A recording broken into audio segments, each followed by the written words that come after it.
नदी किनारे एक गांव बसा था गोविंदपुर। उस गांव के नजदीक में ही एक जंगल भी था। गांव के सभी लोग कहते थे कि जंगल के पीछे बनी पहाड़ियों पर एक खूंखार चीता रहता है, वो भी रूप बदलने वाला। वो कभी भी इंसान रूप में आ जाता था और गांव के लोगों को खा जाता था। पर उस जंगल में एक चुड़ैल भी रहती थी। वो चुड़ैल एक सुंदर लड़की में अपना रूप बदलकर घूमती थी। चुड़ैल को सजने संवरने का बड़ा शौक था। एक न एक दिन सभी लड़कियों की शादी होती ही है।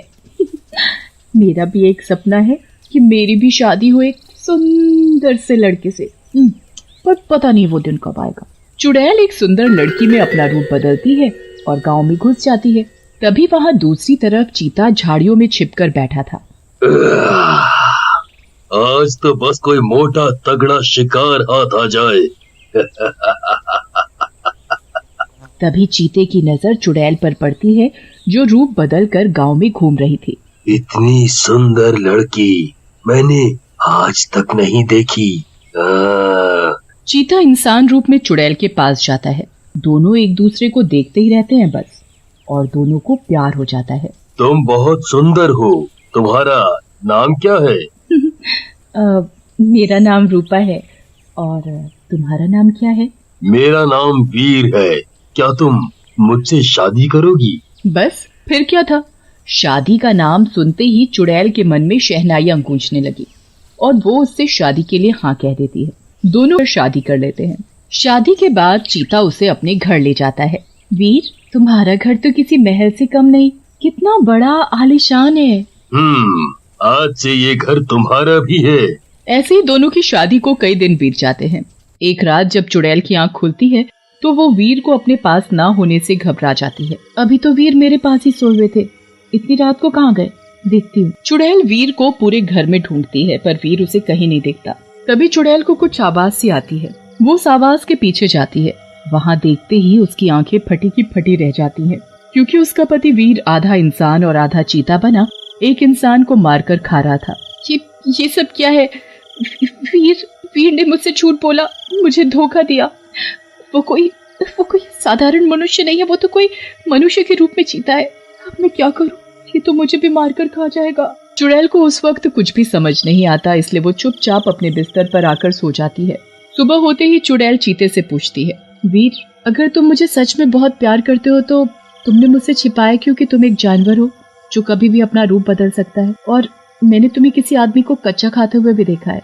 अच्छा, आखिर तुम्हें पता चल ही गया कि मैं एक जानवर हूँ। पर रूपा, मैं सच में तुम्हें बहुत प्यार करता हूँ। अगर तुम मुझे सच में प्यार करते हो तो लोगों को मार कर खाना छोड़ दो।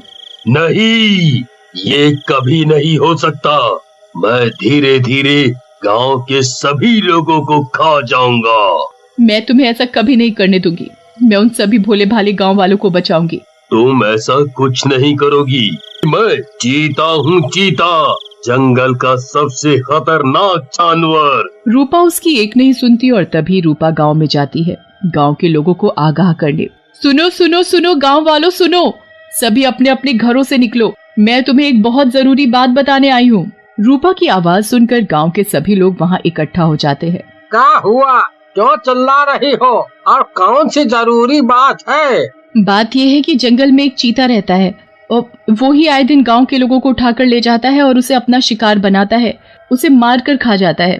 हम तेरी बात का कैसे यकीन करें? तू तो इस गांव की दिखती नहीं, फिर हम सब तेरी बात पर क्यों यकीन करें? मैं सच बोल रही हूँ, मेरी बात का तुम सब यकीन करो। इतना बोलते ही चीता वहाँ गांव में घुस जाता है और जोर से दहाड़ता है। उसे देख सभी गांव वाले थर थर कांपने लगते हैं और अपने घरों में जाकर छिप जाते हैं। वो लड़की तो वाकई सच बोल रही थी, ये तो सच में चीता है। मैं तुम सबको नहीं छोड़ूंगा, सबको खा जाऊंगा। तुम कहीं भी छिप जाओ, मुझसे बचकर नहीं जा सकते। फिर क्या था, चीता मनीष के घर का दरवाजा तोड़कर अंदर घुस जाता है और मनीष को अपने पंजे से खींचता हुआ बाहर ले आता है। बचाओ बचाओ, कोई तो मुझे बचाओ, छोड़ दे ओ चीते, मैंने तेरा क्या बिगाड़ा है? चुप कर, नहीं तो अभी खा जाऊंगा। मैं कितना ताकतवर हूँ, मुझसे ताकतवर यहाँ कोई नहीं है। मैं यहाँ रोज आऊंगा और रोज एक आदमी को खाऊंगा। छोड़ दो उसे, नहीं तो अच्छा नहीं होगा। तुम मेरी पत्नी हो, पत्नी कभी अपने पति का बुरा नहीं चाहती। सभी गांव वालों को पता चल जाता है कि ये दोनों पति पत्नी हैं। अरे गांव वालों, ये दोनों तो पति पत्नी निकले। ये सब इन दोनों की कोई चाल लगती है। एक फंसाता है और दूसरा उसे मार कर खा जाता है। ये गांव वाले मेरी बात पर बिल्कुल भी यकीन नहीं कर रहे। ऐसे तो वीर उस आदमी को खा जाएगा। अब मुझे ही कुछ करना पड़ेगा। तभी चुड़ैल अपने असली रूप में आ जाती है। वो साधारण लड़की से चुड़ैल रूप में आ जाती है। उसे चुड़ैल रूप में देखते ही चीता मुंशी को अपने पंजे से छोड़ देता है। तुम तो कोई चुड़ैल हो। इसका मतलब तुमने मुझसे झूठ बोला, मुझे धोखा दिया। तुम्हारे इस रूप के पीछे ये घिनौना रूप छुपा था। तुमने ये अच्छा नहीं किया मेरे साथ। हाँ, वो मैं चुड़ैल। तुमसे पहले मेरा फर्ज गांव वालों को बचाना है। तुम्हें मैं किसी भी मासूम को खाने नहीं दूंगी। मेरे मुंह को इंसान का खून लग चुका है। इंसान से ज्यादा स्वादिष्ट कुछ और नहीं है। चीता चुड़ैल से ज्यादा ताकतवर था। चीता घर में घुसकर विमला के 5 साल के बेटे को उठाकर जंगल में ले जाता है। मेरा बच्चा, वो चीता मेरे बच्चे को उठाकर ले जा रहा है। कोई तो बचाओ मेरे पिंटू को। कुछ नहीं होगा उसे, मैं बचाऊंगी तुम्हारे बच्चे को। चुड़ैल चीते के पीछे पीछे जंगल में जाती है। अरे हम सब भी चलते हैं विमला बहन के बेटे को बचाने। चलो सब जंगल में। चीता के पीछे चुड़ैल और चुड़ैल के पीछे सभी गांव वाले। चुड़ैल चीते को पूरे जंगल में देखती है पर उसे वो कहीं नहीं दिखता। थक हार कर चुड़ैल वहीं बैठ जाती है और रोने लगती है। ये जो कुछ भी हो रहा है सही नहीं हो रहा। वीर, मैं तुमसे बहुत प्यार करती हूँ और मुझे पता है वीर भी मुझसे उतना ही प्यार करता है। अब मैं क्या करूं, कुछ समझ नहीं आ रहा। एक तरफ गांव वाले और दूसरी तरफ वीर। तभी चुड़ैल के पास एक बुजुर्ग आदमी आकर खड़ा हो जाता है और चुड़ैल से बोलता है, मत रो बेटी। तुमने मुझे बेटी बोला, मैं किसी की बेटी नहीं हूँ। मैं तो चुड़ैल हूँ, चुड़ैल। मैंने देखा था गांव में हम लोगों के लिए तुम अपने पति से भिड़ गई। तुम हम लोगों का भला चाहती हो, बुरा नहीं। हम सब ने तुम पर यकीन ना करने का नतीजा देख लिया। वो चीता हमारे गांव के बच्चे को उठा कर ले गया है। तुम चुड़ैल होकर हमारे लिए कितना कुछ कर रही हो। अब तुम ही उस बच्चे को बचा सकती हो। मेरे बच्चे को बचा लो। मैं विधवा औरत, वो ही तो एक मेरे जीने का सहारा है। मैं जिंदगी भर तुम्हारा एहसान मानूंगी। अब कुछ भी हो जाए मैं बच्चे को बचा कर ही रहूंगी। फिर चुड़ैल जोर से आवाज लगाती है। पूरे जंगल में उसकी आवाज गूंजने लगती है। वीर, तुम कहाँ हो? छुप कर क्यों बैठे हो? हिम्मत है तो बाहर आओ, मेरा सामना करो। आवाज सुनते ही तुरंत चीता चुड़ैल के सामने आ जाता है और फिर सामने आते ही चीता और चुड़ैल दोनों काफी देर तक आंखों में आंखें डालकर देखते रहते हैं। चुड़ैल अब चीता के सामने वही सुंदर लड़की बनकर खड़ी हुई थी। अगर तुम मुझे सच में प्यार करते हो तो लोगों को मारना छोड़ दो। अगर तुम ये सब छोड़ दोगे तो हम दोनों साथ रहेंगे और मिलकर एक साधारण सी जिंदगी जिएंगे। तुम्हें देखता हूँ तो तुम्हारे चेहरे से मेरी नजरें नहीं हटती।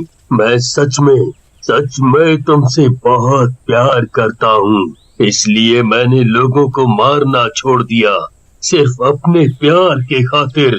वो देखो। दूर विमला का बेटा सही सलामत खड़ा होता है। उसे खरोच तक नहीं आई थी। विमला अपने बेटे को देखते ही गले से लगा लेती है। वहीं रूपा भी चीता को गले से लगा लेती है। गले लगते ही चीता इंसानी रूप में आ जाता है। तभी वहाँ एक महात्मा बाबा प्रकट हो जाते हैं।